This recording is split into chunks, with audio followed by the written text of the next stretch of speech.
I'm Mark Bouris and this is Straight Talk. You just mentioned grief. I guess I'd like to just touch on this if you don't mind. You did suffer some grief many years ago, probably 10 years ago, but this year I'd say. 10 years ago, yep. And your, at that time, beloved wife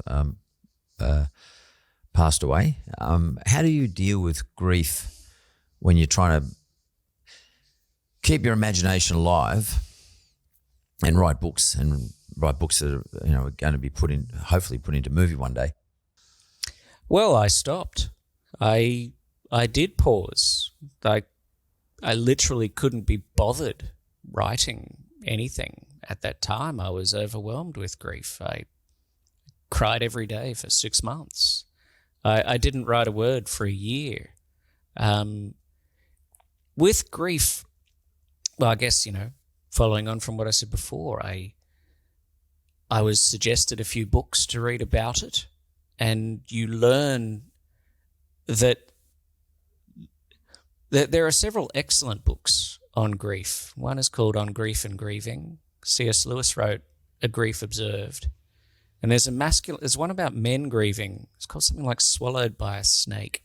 And it's how men specifically grieve. They look for projects and tasks. And, in the end, I was lucky. I mean, I've been very well paid for what I do.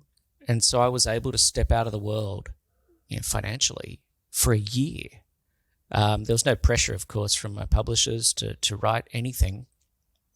And the first thing that I did decide to write about a year later was The Great Zoo of China, which is quite possibly the most cartoonish of all of my books. It's Jurassic Park with dragons in China.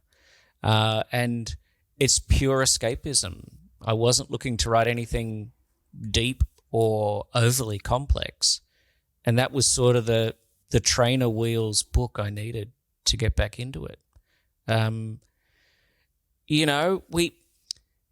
Everybody has their struggles and things that they go through in life, and that was certainly one of mine. And the thing that came out of it, still comes out of it for me to this day, is I was fortunate to have the life I had with my late wife. And I also now don't sweat the small stuff. I see people complain about things and I'm like, yeah, that's not really a big issue. There are bigger things to complain about. I play golf. I see guys get angry on the golf course. Why? It's not worth it. And when I see people complain about things, I say, the world can be a much harder place. And if anything, it's helped me with Hollywood too, because Hollywood is a pretty ruthless environment.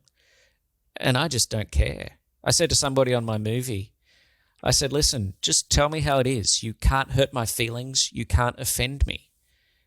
And there's nothing on a movie set. It's a high-pressure environment. You're moving quickly. You're making big decisions, yes. But nothing is bigger than life. Life is the only thing that matters, the life of those we love. And so, yeah, I'm perfectly placed to deal with these Hollywood assholes because, it doesn't make any difference to me.